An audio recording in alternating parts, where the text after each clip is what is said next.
Noticia en desarrollo en Noticias Caracol. 6 de la mañana, 52 minutos. ¿Cuál será el impacto que tendrá la reforma o el proyecto de reforma laboral en todo el comercio en el país?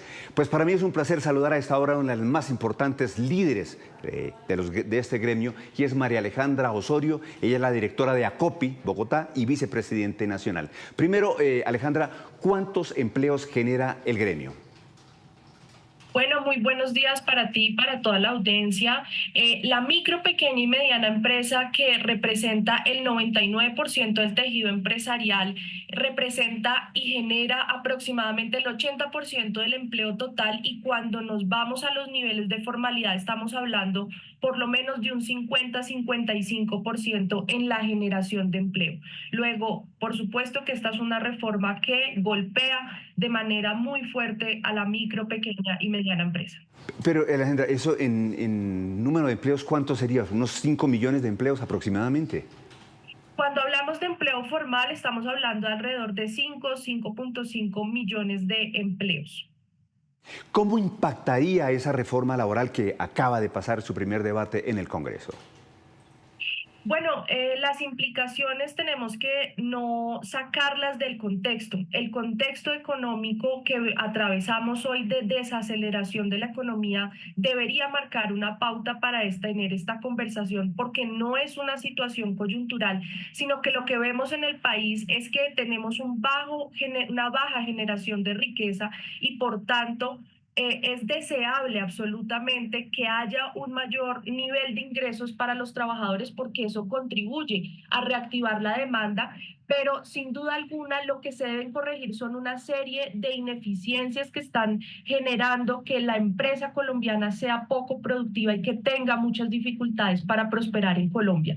En ese sentido señalo el problema social que tenemos con la informalidad, que fue creciente después de la pandemia.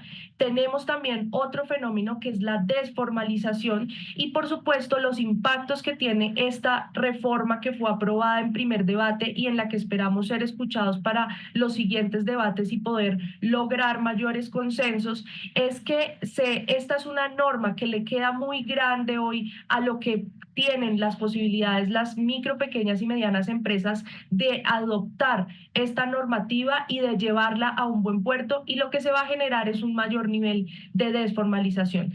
Nosotros desde ACOPI calculamos que el incremento de los costos no laborales podría aumentar del 17 al 34% con la mayoría de las medidas que fueron aprobadas en primer debate. Sí, pero como usted decía, es decir, formalizando los empleados a los trabajadores, esto ayudaría también a que se moviera la economía.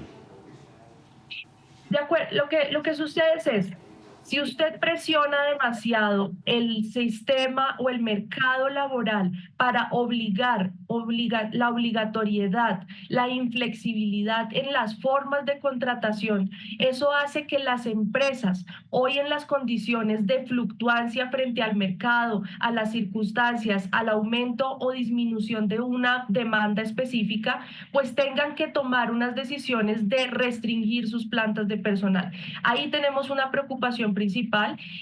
Por supuesto que sabemos que es deseable, repito, no es en ningún momento el deseo de un gremio como ACOPI que no existan unas mejores condiciones laborales, pero creemos que se deben generar desde otros espacios y desde otras conversaciones adicionales a la generación, por ejemplo, de costo país, de la revisión de lo que está pasando alrededor de los acuerdos comerciales donde no nos está yendo bien, y otros elementos que afectan la competitividad. María Alejandra, ayer el señor Cabal alertaba también específicamente sobre el peligro que significa volver un contrato laboral los contratos de aprendices del SENE. Decía que alrededor de 5 billones de pesos significaría en incremento en costos salariales para las empresas.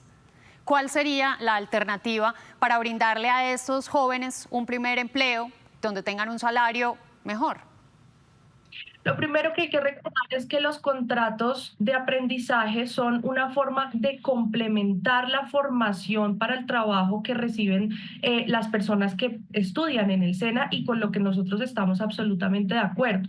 Lo que sucede es que estos son unos costos adicionales que deben asumir las empresas en la medida en que tienen un mayor número de trabajadores, tienen una cuota asignada y hoy lo que se está planteando es que el incremento de lo que representa esta cuota SENA sea un aumento prácticamente del 100%. Es decir, que hoy lo que le costaba a un empleador 975.000 pesos pasa a cerca de 2 millones de pesos. Es decir, el 107% aumenta este costo y entonces si uno lo suma al resto de situaciones que debe cumplir una empresa atado a la alta carga tributaria y al resto de costos laborales que están aquí siendo aprobados en esta reforma, pues por supuesto hay unas implicaciones. Pero aclarar que estamos de acuerdo con que exista un complemento en la vida de ese trabajador que se está formando, que está ingresando al mundo laboral, pero no con una sobrecarga adicional a la que ya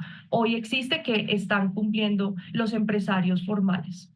Por último, dice la ministra de Trabajo que esta reforma o este proyecto fue ampliamente concertado. ¿Ustedes fueron consultados? ¿Quiere que se consulte aún más?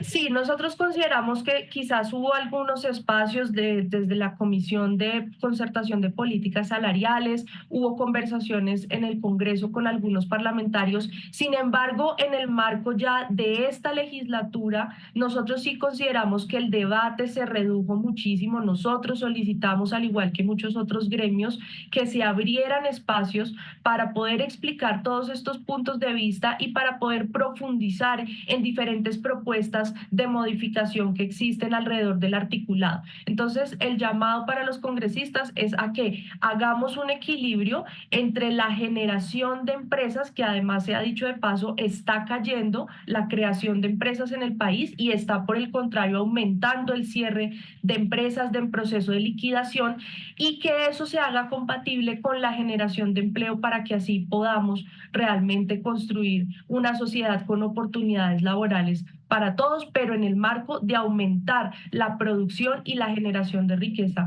que necesitamos para el país.